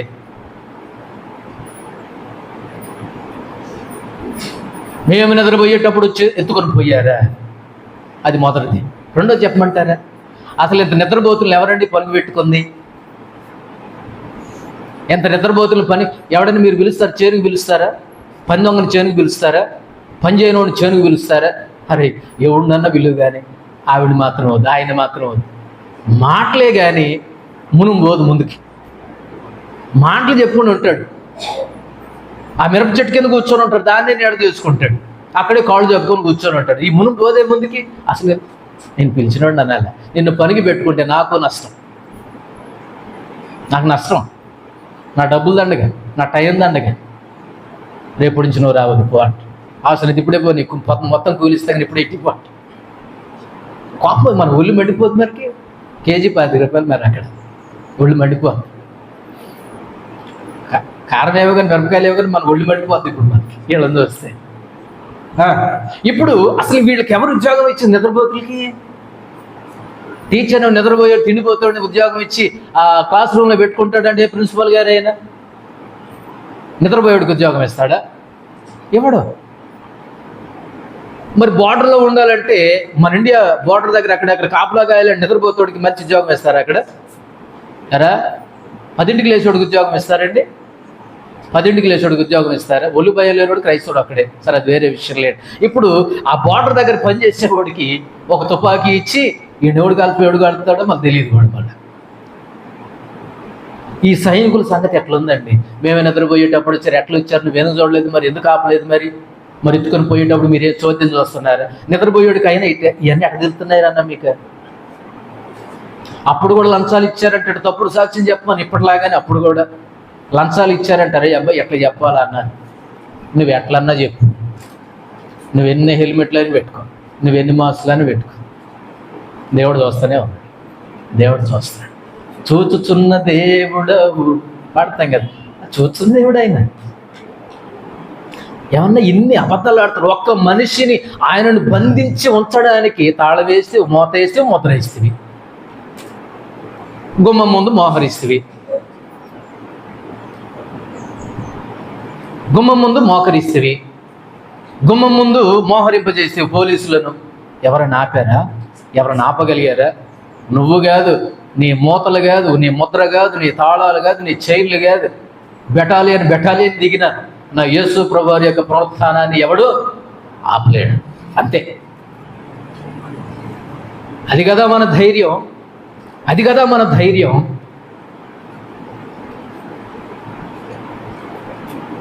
ఆయన ఎవరా? ఎలా లేచాడంటే ఆయన మర్చిపోయారు. 20వ వచనాన్ని 4వ నేను చెప్తున్నాను. మన పునరుత్థానం క్రీస్తు పునరుత్థానం మీదనే ఆధారపడి ఉంది. ప్రథమ ఫలముగా ఎవరు లేచారు? ప్రభువైనటువంటి యేసుక్రీస్తు వారు లేచారు. అంటే బిడ్డలారా, నేను విశ్వాసం ఉంచిన వారులారా, మీకు కూడా ఏముంది? పునరుత్థానం అనేది ఉంది అని నేర్పిస్తున్నాడండి దేవుడు, తెలియపరుస్తున్నాడండి. గోధుమ గింజ చూడండి, లాజరును చూడండి, ఆ చిన్నదాన్ని చూడండి. ఒక విషయం చెప్తానండి, లాజరు బతికాడు కానీ మళ్ళీ చచ్చిపోయాడు, ఆ చిన్నది బతికింది కానీ మళ్ళీ చచ్చిపోయింది. కానీ యేసు ప్రభువు బతికాడు కానీ మళ్ళీ చావలా. అర్థమైంది ఈ మాట? లాజరు బతికి చచ్చిపోయాడు, చిన్నది బతికి చచ్చిపోయింది. నా యేసు ప్రభువు బతికాడు, ఆరోహణమై ఆయన వెళ్ళిపోయాడు, మళ్ళీ చావలు. ఆయనకి చావు లేదు. యుగములు సజీవుడు, ఆయన యుగములు సజీవుడు. అందుకే 4వదిగా మన పునరుత్థానము క్రీస్తు యొక్క పునరుత్థానం మీదనే ఆధారపడి ఉంది. మన పునరుత్థానానికి ఆధారం మన ప్రభువైనటువంటి యేసుక్రీస్తు వారి యొక్క పునరుత్థానమే. ఆయన ప్రథమ ఫలముగా లేచాడంట. ఆయన ప్రథమ ఫలముగా లేచాడు. చివరి మాట నేను చూసి నేను ముగిస్తాను. 23వ వచనం చూడండి. 23వ వచనం చదవాలి గట్టిగా. ప్రతి వాడును తన వరుసలోనే బ్రతికింపబడును. ప్రథమ ఫలము క్రీస్తు, తర్వాత క్రీస్తు వచ్చినప్పుడు ఆయన వారు బ్రతికింపబడుదురు. చాలండి. 5వది చివరి మాట నేను చెప్తున్నాను. మన నిరీక్షణ క్రీస్తు పునరుత్థానం మీదనే ఆధారపడి ఉంది. మన నిరీక్షణకు ఆధారం ఆయన పునరుత్థానం. ఏముందండి అక్కడ 23వ వచనంలో? ప్రతి వాడును తన వరుసలోనే బ్రతికింపబడును. ప్రథమ ఫలము క్రీస్తు, తరువాత క్రీస్తు వచ్చినప్పుడు, అబ్బా అంటే ఆగమనమునందు అని మాట. క్రీస్తు వచ్చినప్పుడు ఆయన వారు ఆయన 2వ రాకడలో ఆయన వారు ఏం చేయబడతారు? బ్రతికింపబడతారు. ఇది నిరీక్షణ, క్రైస్తవ నిరీక్షణ. సహోదరులారా, నిరీక్షణ లేని ఇతరుల వలె మీరు దుఃఖపడుకుండు నిమిత్తము ఈ సంగతులు మీకోసం నేను రాస్తున్నాను. మనకు నిరీక్షణ ఏమిచ్చిందండి? ఎవరిచ్చారు మనకు నిరీక్షణ? క్రీస్తు యొక్క పునరుత్థానం ఏ విధంగా ఇచ్చాడు? ప్రథమ ఫలంగా ఆయన లేచాడు ఇందాక 5వ పాయింట్లో. ఇప్పుడు 4వ పాయింట్లో ఇప్పుడు 5వ విషయంగా ఏమంటున్నాడంటే దేవుడు, అయ్యా మీరు నిరీక్షణ కలిగి ఉండండి, మీరు నిలబడి ఉండండి, మీరు స్థిరంగా ఉండండి. ఎందుకోసమో తెలుసా? మీరు మీ పునరుత్థానము మీరు తిరిగి లేపబడటం అనేది పునరుత్థానం మీదనే ఆధారపడి ఉంది. మన నిరీక్షణ క్రీస్తు పునరుత్థానం మీదనే ఆధారపడి ఉంది. మన నిరీక్షణకు ఆధారము ఆయన పునరుత్థానమే. మనం లేపబడతాం, మహిమ శరీరం ధరించుకుంటాం. ఇంకా 15వ అధ్యాయం చివరిలోకి వెళితే కనుక చాలా చాలా విషయాలు వివరంగా చెప్పాడు పౌలు గారు. పునరుత్థానాన్ని గురించి పౌలు గారు చాలా వివరంగా చెప్పాడు. ఈ మర్త్యమైన శరీరం అమర్త్యతను ధరించుకుంటుంది, నిరీక్షణ కలిగి ఉండండి, మహిమ శరీరం ధరించుకుంటుంది, క్రీస్తు పోలికగా మార్చబడతాము, క్రీస్తు వలె రూపాంతరం మనం చెందుతాము, ట్రాన్స్ఫర్మేషన్ అనేది జరుగుతుంది. ఏం కలిగి ఉండి? నువ్వు నిరీక్షణ కలిగి జీవించు. మన నిరీక్షణ క్రీస్తు పునరుత్థానం మీదనే ఆధారపడి ఉంది. మన నిరీక్షణకు ఆధారం ఆయన పునరుత్థానమే. దేవుని బిడ్డలారా, ప్రతి వాడును తన వరుసలోనే బ్రతికింపబడును. ప్రథమ ఫలము క్రీస్తు. అయ్యా మీకేం మేలు? చూడండి నాన్న, ఇది మంట లేదురా, పులుపు లేదురా, చూడు నేను తిన్నా చూడాలి. ఏం చేస్తారు బిడ్డల దగ్గర? మంట లేదు నాన్న అంటారు, చప్పరిస్తాడు. లేదు నన్ను ఇదేం చేయదు, కొట్టదు నా, నీ చూడు నా చేతి మీద ఆడుకుంటుంది అంటే మన ఉద్దేశం ఏంటి? వాడిలో ఉన్న భయాన్ని ఏం చేయాలి? నేను పోగొట్టాల. మనం మరణ భయంలోను పోగొట్టడానికి ఆయన మరణించి తిరిగి లేచాడు. ఏమో తిరిగి లేస్తామో లేవమో, మట్టి మంటలోకి పోద్ది, గాలిలో కలిసిపోద్ది. ఇది లేచేదా పోయేదా చచ్చేదా? ఎవడు చూసి వచ్చాడు? పాస్టర్ గారు ఎట్లా అంటారు, బైబిల్ ఉంది అంటాడు, అట్లా అంటాడు, ఎట్లా అంటాడు, ఎన్నో మాటలు చెప్తాడు, అరిసరిసి గంట చెప్తాడు. మరి ఇన్ని చెప్తున్నాడు, ఇది లేచి వచ్చే వ్యవహారమేనా? ఇది జరిగేదేనా? అసలు మనిషి అట్ట బతుకుతాడండి, మనిషి అట్ట పునరుత్థానుడు అవుతాడండి. దేవుళ్ళు అంటే వాళ్ళు అవుతారు, మనిషి అట్ట పునరుత్థానుడు అవుతాడు. మీరు నమ్ముతున్నారా లేదా? ఈరోజు నమ్ముతున్నారా? మనకు పునరుత్థానం ఉందా? నమ్ముతున్నారా? మనం బ్రతుకుతామని నమ్ముతున్నారా? ఒక నిరీక్షణ ఉందా? ఒక హోప్, క్రిస్టియన్ హోప్ అనేది ఉందా? క్రైస్తవ నిరీక్షణ అనేది ఉందా? దేవుని బిడ్డలారా, నువ్వు బతుకుతావు. నువ్వు బతకాలంటే పునరుత్థానమును జీవం ఉన్నాయని నా యందు విశ్వాసం ఉంచేవాడు చనిపోయినాడు బతుకుతాడు. మనకు జీవం ఉందండి, దేవుడు మనల్ని బ్రతికిస్తాడండి. అదే అంటున్నాడు, ప్రతి వాడును తన వరుసలోనే బ్రతికింపబడును. ప్రథమ ఫలము క్రీస్తు, తర్వాత క్రీస్తు వచ్చినప్పుడు రెండవసారి ఆయన వారు బ్రతికింపబడతారు. ఆయన వారు బ్రతికింపబడతారు. విశ్వాసం ఉందా? దేవుడిని హృదయంలో విశ్వసిస్తున్నావా? దేవుడిని హృదయంలో అంగీకరిస్తున్నావా? రేపొద్దు నువ్వు చనిపోయిన క్రీస్తు ప్రభుల వారు వచ్చినప్పుడు నువ్వు బ్రతికించబడతావు. వారి వారి వారి వారి వరుసల్లో దేవుడు ఏం చేస్తాడు? బ్రతికిస్తాడు. పునరుత్థానము జీవము నేనే, నేను విశ్వాసం ఉంచు, నీ హృదయంలో నన్ను చేర్చుకో, నీ హృదయంలో నన్ను అంగీకరించు, ఆహ్వానించు, ప్రతిష్ఠించు, ప్రభువుగా అంగీకరించు. క్రీస్తు కోసం బ్రతుకు, క్రీస్తు కోసం శ్రమైన, దుఃఖమైన, నష్టమైన ఏదైనా సరే భరించు, దేవునికి సాగిపో. ఒకవేళ నువ్వు మరణిస్తే ప్రభు అయినటువంటి యేసుక్రీస్తు వారు ఈ భూమి మీద రెండవ రాకడలో ఆయన వచ్చినప్పుడు నిన్ను దేవుడు బ్రతికిస్తాడు, నన్ను దేవుడు బ్రతికిస్తాడు, మనల్ని దేవుడు బ్రతికిస్తాడు. ఇది నిరీక్షణ. దేవుడు అదే నేర్పిస్తున్నాడు. అబ్బాయి, నీకు అంత భయపడుతున్నావా? నువ్వు అంత బాధపడుతున్నావా? మనిషి అట్ట బతుకుతాడండి, మనిషి అట్ట జీవిస్తాడండి, ఇది మరీ విడ్డూరంగా ఉందండి అని అంటాడు. మనిషి వాక్యం తెలియనోడు. వాక్యం తెలిసినోడు అట్లనే మాట్లాడతాడు కొన్నిసార్లు. అంటే వాక్యం తెలియలేదు అని అర్థం. వాక్యం తెలియనోడికి వాక్యం తెలియలే. ప్రభు బిడ్డ కూడా వాక్యం తెలిసేటట్లు జీవించట్లా. ఈయనకి వాక్యం తెలియదు, ఆయనకు సువార్త తెలియదు, ఈయనకు వాక్యం తెలియదు. ఇద్దరే. కానీ దేవుడు అంటున్నాడు, ఈ రోజున దేవుని బిడ్డలారా, ఈ పునరుత్థాన సందేశంలో దేవుని బిడ్డలారా, మనకు ఒక నిరీక్షణ అనేది ఉంది. దేవుడు మళ్ళీ ఏం చేస్తాడు? కానీ నువ్వు రక్షణ పొందు, మారు మనసు పొందు, బాప్తిస్మం తీసుకో, అన్నిటికంటే మించి ఆయనను ప్రభువైనటువంటి యేసుక్రీస్తు వారిగా ఆయన పునరుత్థాన బలమును, ఆ శక్తిని నీ హృదయంలో అంగీకరించు, ఆహ్వానించు. 7 దయ్యములు పట్టినటువంటి మగ్దలేనే మరియను దేవుడు ప్రేమించి మొట్టమొదటి దర్శనం ఆమెకు దేవుడు అనుగ్రహించాడు. మార్క్స్ వార్తలో ఉంటుంది ఈ మాట. ఏమండి, స్త్రీని కూడా దేవుడు గౌరవించి ప్రేమించి తన యొక్క దర్శనాన్ని అనుగ్రహించాడు. బాధలో ఉన్నటువంటి పేతురును దర్శించాడు. ఎమ్మాయి మార్గంలో నడుచుకుంటూ బాధతో వెళ్ళిపోయేటటువంటి వాళ్ళని దేవుడు దర్శించాడు. దేవుడు మనకు నిరుత్సాహంలో ఉన్నటువంటి వారికి ఉత్సాహాన్ని, ఉల్లాసమును, రక్షణ ఆనందాన్ని, ఆదరణను, ఆనందమును దేవుడు ఈ పునరుత్థాన సందేశం ద్వారా దేవుడు అనుగ్రహిస్తాడు. దేవుని బిడ్డలారా, వాక్యాన్ని ముగించబోయే ముందుగా, ఆరాధన చేసుకోబోయే ముందుగా మనం ఒకసారి పరిశీలన చేసుకుందామా? నీకు ఎటువంటి డౌట్ వద్దు, నీకు ఎటువంటి బెదురొద్దు. నువ్వు ప్రభువుని కలిగి జీవించు, రక్షణ పొంది జీవించు, ఆయనను రక్షకుడిగా అంగీకరించు, ఆహ్వానించు. చస్తాననే భయం వద్దు. ఎందుకు భయపడాలో తెలుసా? రక్షణ లేకుండా చచ్చిపోతే భయపడాలా? రక్షణ లేకుండా చనిపోతే బాధపడాలా? రక్షించబడిన వాడి గురించి పొద్దాక ఏడవకూడదండి. రక్షించబడి చనిపోయిన వాళ్ళ గురించి ఆడకూడదు. ఏదో కొద్దిగా ఎమోషన్ వచ్చింది, కొద్దిగా బాధ అనిపించింది, ఓకే, కలిసి ఉన్నాం, కలిసి బ్రతికాం, సహోదరుడు సహోదరి, లేకపోతే కడుపును పుట్టిన వాళ్ళు కావచ్చు, అమ్మ కావచ్చు, నాన్న కావచ్చు, తమ్ముడు కావచ్చు, చెల్లి కావచ్చు, వాళ్ళు ప్రభువుని అంగీకరించి చనిపోతే కనుక వాళ్ళ గురించి ఆడవద్దు. ఏదో సామాన్యంగా కొంచెం బాధ అనేది సహజంగా మొదట్లో ఉంటుంది, కానీ మన వాక్య భాగం ద్వారా మనకు ఒక నిరీక్షణ ఉంది కదా, క్రైస్తవ నిరీక్షణ ఉంది కదా, క్రైస్తవ ఆదరణ ఉంది కదా. ఎందుకోసమని? అసలు రక్షణ లేని వాళ్ళ గురించి అమ్మలారు నా కోసం కాదు మీరు ఏడ్చేది. ఎవరి కోసం ఏడవాలా? మీకోసం, మీ బిడ్డల కోసం, మీ కుటుంబాల కోసం, రక్షణ లేని మీ భర్తల కోసం, రక్షణ లేని మీ భార్యల కోసం, రక్షణ లేని మీ బిడ్డల కోసం ఏడవండి. మీ ఏడు మీద ఎట్టాగు రక్షణ పొందిన వాడు చచ్చిపోతే తిరిగి లేస్తాడు, యేసుప్రభుతో ఉంటారు. ఆయన గురించి ఆడటం నాన్ సెన్స్. కాకపోతే దేవుని బిడ్డలారా, మనకేముంది? నిరీక్షణ. సరే, ఎంత విన్నామండి? 5 విషయాలు అరిసరి చెప్పుకున్నాము, 5 విషయాలు మాట్లాడుకున్నాము. ఏంటి చెప్పండి? మొట్టమొదటిగా మన విశ్వాసం దేని మీద ఆధారపడి ఉంది?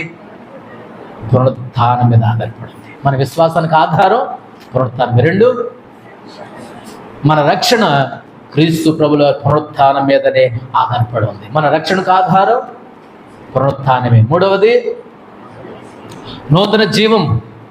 ఈ నూతన జీవం మనకు రావడానికి కారణం ఏంటి? ఆయన పునరుత్థానం. ఈ నూతన జీవం 2 పనులు చేసింది. ఏం చేసింది?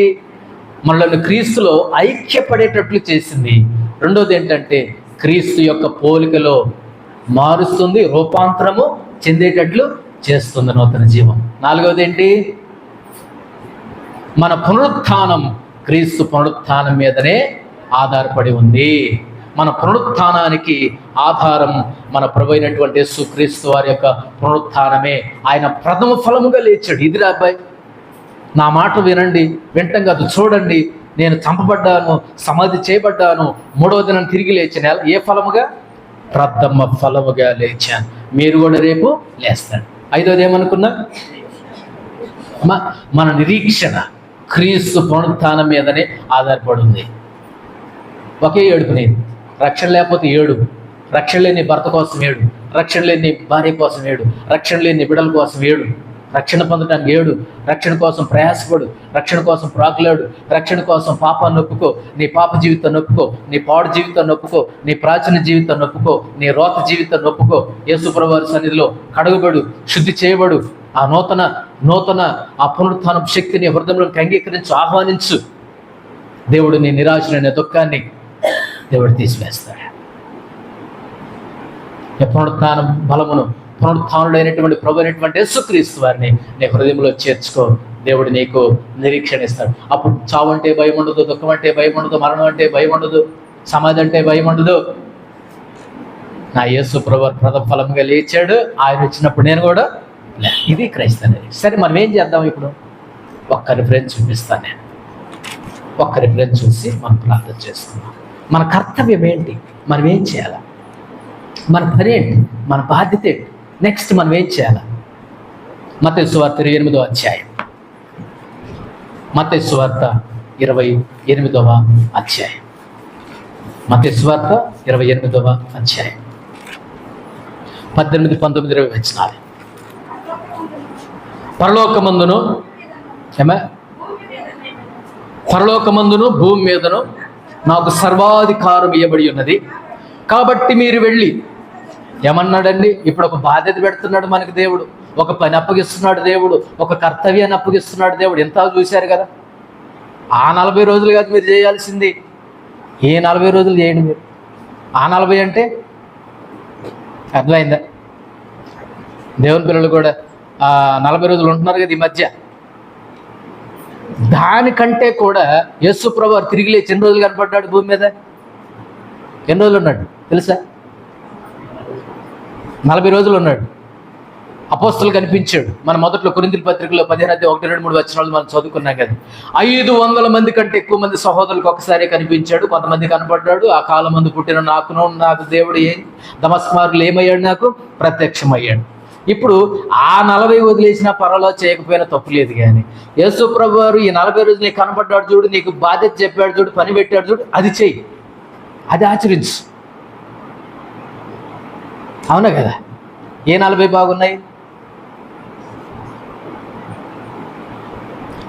ఈ 40 రోజులు ప్రభువైనటువంటి యేసుక్రీస్తు వారి భూమి మీద ఉండి 40 రోజులు తను తాను అగుపరుచుకొని అనేక మందికి చూపెట్టుకుంటూ ఆయన దర్శనం ఇస్తూ, బలహీనులను బలపరుస్తూ, నిరాశలో ఉన్నటువంటి వారిని ప్రోత్సహిస్తూ, ఓదరిస్తూ, ఆదరిస్తూ ఆ పని చేశాడు. చూసారా? మనకేం పని పెడుతున్నాడు ఇప్పుడు? ఏం పని చెప్తున్నాడు దేవుడు? మీరు వెళ్ళి సమస్త జనులను శిష్యులుగా చేయడే. సువార్త చెప్పండి సంగమా. నువ్వు తింటే సరిపోదు, నువ్వు వింటే సరిపోదు, నువ్వు రక్షించబడితే సరిపోదు, నేను రక్షణ పొందాను చక్కలు గుద్దుకుంటే సరిపోదు, మనం సంబరపడితే సరిపోదు. రక్షణ లేని వాళ్ళు బోల్డ్ మంది ఉన్నారు బయట. నీకు ఒక పని చెప్తున్నాడు దేవుడు, పునరుత్థాన ప్రభు. ఏమంటున్నాడు? నాకు సర్వాధికారం ఇవ్వబడి ఉంది. 18వ వచనంలో భూమి మీద ఉంది, పరలోకం ఉంది. ఎప్పుడు వచ్చింది అధికారం? అంతకుముందు కూడా అధికారం ఉంది. ఇప్పుడు డబుల్ అధికారం. పరలోకం ముందు ఉంది, భూమి మీద నాకు అధికారం ఉంది. కాబట్టి ఏం చేస్తున్నాడు ఇప్పుడు 19వ వచనంలో? మీరు వెళ్ళి సమస్త జనులను శిష్యులనుగా చేయడే. స్వార్థ చెప్పండి, సాక్ష్యం చెప్పండి, ప్రభునందు నడిపించండి, ప్రభు దగ్గరికి తీసుకొని రండి. మొద్దులుగా ఉండబాకండి. తిని తాగి సుఖించి సుఖాలకు అలవాటు పడిపోయి, సౌఖ్యాలకు అలవాటు పడిపోయి, ఎవరికి చెప్పకుండా, ఎవరికి స్వార్థ ప్రకటించుకోండి, ఎవరికి ప్రభుని గురించి చెప్పకుండా, పునరుత్థానం గురించి, శిలువ గురించి, జననాన్ని గురించి, మరణాన్ని గురించి, పునరుత్థాన బలముల గురించి ఎవరికి చెప్పకుండా ఉంటే నీ అంత దౌర్భాగ్యుడు, నా అంత దౌర్భాగ్యుడు ఎవరున్నారు మన ఇద్దరికంటే? ఏమంటున్నాడు? సమస్త జనులను శిష్యులుగా చేయడి. తర్వాత తండ్రి యొక్కయు, కుమారుని యొక్కయు, పరిశుద్ధాత్మ యొక్కయు నామంలోనికి వారికి బాప్తిస్మమిచ్చుచు. 20వ వచనంలో నేను మీకు ఏ సంగతులను ఆజ్ఞాపించుతునో వాటన్నిటినీ గైకొనవలెనని వారికి బోధించుడి. ఇదిగో నేను యుగ సమాప్తి వరకు సదాకాలం మీతో కూడా ఉన్నానని వారితో చెప్పాను. మన పని ఏంటో తెలిసిందమ్మా అనులారా? మన పని ఏంటో తెలిసిందా? సువార్త, ప్రయాస, దేవుని కోసం, పరిచర్య కోసం, ప్రభువు కోసం, ప్రభు పని కోసం నువ్వేం కష్టపడుతున్నావు? నువ్వేం ప్రయాసపడుతున్నావు? పొద్దున్న లేస్తే మన ప్రయాసేగా, పొద్దున్న లేస్తే మన కష్టమే కదా. చేసుకోండి, 6 దినాలు చేసుకోండి. ఏదో ఒక సమయం కేటాయించుకొని దేవుని కోసం ఇది, స్వార్థ కోసం ఇది, ప్రార్థన కోసం ఇది, పరిచర్య కోసం ఇది అని ఏం చేసుకుందామమ్మా? దేవుడు ఇచ్చినటువంటి ఆజ్ఞ ఇది. గ్రేట్ కమిషన్ అంటారు, గొప్ప ఆజ్ఞ. మన పని ఇది. స్వార్థ భారం ఉందా? స్వార్థ ప్రకటిస్తున్నామా? ఇంకొక వచనం అపోస్తులు 1:8 చదవండి. అపోస్తుల కార్యములు 1:8 వచనం. అయినను పరిశుద్ధాత్మ మీ మీదికి వచ్చినప్పుడు మీరు శక్తి నొందుదురు గనుక మీరు యెరూషలేములో, యోదయ సమరయ దేశంలో ఎందంతటను భూదిగంతముల వరకు నాకు సాక్షుల యుందురని వారితో చెప్పాను. నేను మొదట్లో నాకు వచ్చిన భాగం చూపించాను. లూకా 24:50 నుండి 53 వచనాలు నేను చూపించాను. వారు మహానందంతో ఎక్కడికి వెళ్ళారు? వాళ్ళు యెరూషలేముకి వెళ్ళారు. యెరూషలేములో ఎక్కడికి వెళ్ళారు? మళ్ళా దేవాలయం నుండి వెళ్ళారు. అప్పటికే తాత్కాలికంగా పరిశుద్ధాత్మ దేవుడు వారికి అనుగ్రహించాడు. కానీ ఫుల్గా అపోస్తల కార్యంలో నేను కూడా మాట చెప్తాను సంగమా, మనం స్వార్థ ప్రకటించాలి, స్వార్థ పని చేయాలి, అనేకులను రక్షణలకు తీసుకొని రావాలి. అంతకంటే ముందు మనం చేయాల్సింది ఏంటంటే, ఈ అపోస్తలులు వెళ్ళి యెరూషలేము దేవాలయంకి వెళ్ళి ఏం చేస్తున్నారండి? మేడగది మీద మాట్లాడరే? ఏం చేస్తున్నారు? వీళ్ళు ఏక మనసుతో ప్రార్థన చేస్తున్నారు. ప్రార్థన ముఖ్యం. నీకు మోకాళ్ళ జీవితం ముఖ్యం, కన్నీళ్లు ముఖ్యం, ప్రార్థన జీవితం మునిగి తేలడం ముఖ్యం. ఏమండి, వాళ్ళు పరిచర్యకు చేసేటప్పుడు, పరిచర్యకు వెళ్ళబోయే ముందు, పరిచర్యకు బయలుదేరే ముందు, ఆది సంఘంగా రూపించబడక మునుపు వాళ్ళు ఏం చేస్తున్నారండి? యెరూషలేము దేవాలయంలో ప్రార్థనలు చేస్తున్నారు, విజ్ఞాపనలు చేస్తున్నారు, ఎదురు చూస్తున్నారు. పరిశుద్ధాత్మ శక్తి గురించి, ఆయన నడిపింపు గురించి ఎదురు చూస్తున్నారు. నీకు ఈ ప్రయాసం ఉందా? 2 పనులు చెప్పాను నేను. ప్రార్థన, ప్రకటన. అపోస్తుల కార్యములో ప్రార్థనలో కనిపెడుతున్నారు, ప్రార్థనలో వాళ్ళు ఎదురు చూస్తున్నారు, ప్రార్థనలో బలం పొందుకుంటున్నారు. దేనికోసం? మీరు భూదిగంతముల వరకు మీరు నాకు సాక్షులైన యోదయ సమరయ తర్వాత భూదిగంతముల వరకు మీరు నాకు సాక్షులై ఉంటారు. ఇదండి మన పని. ప్రార్థన ఉండాలి, ప్రకటన ఉండాలి, ప్రయాస ఉండాలి, స్వార్థ ప్రకటించాలి. కష్టమైన, నష్టమైన, ఇరుకైన, ఇబ్బంది అయినా ఈ రోజున దేవుని బిడ్డలారా ఒక తీర్మానం కలిగి మనం ప్రార్థన చేసుకుందాం. మనం ఒక తీర్మానంలోకి వెళ్దాం.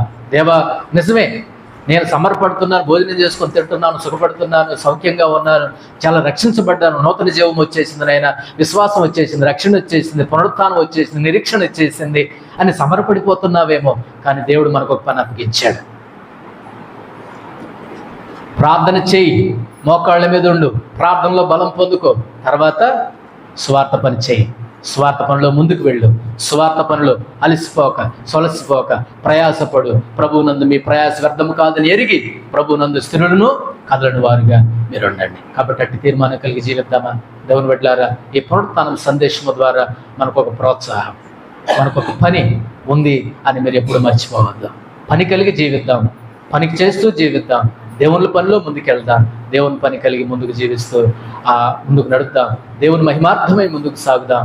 అట్టి కృప దేవుడు మీకు, మీ కుటుంబాలకు, మనందరికీ దేవుడు నిండుగా మెండుగా దయచేసి స్థిరపరిచి నడిపించునుగాక. ప్రార్థన చేసుకుందాం.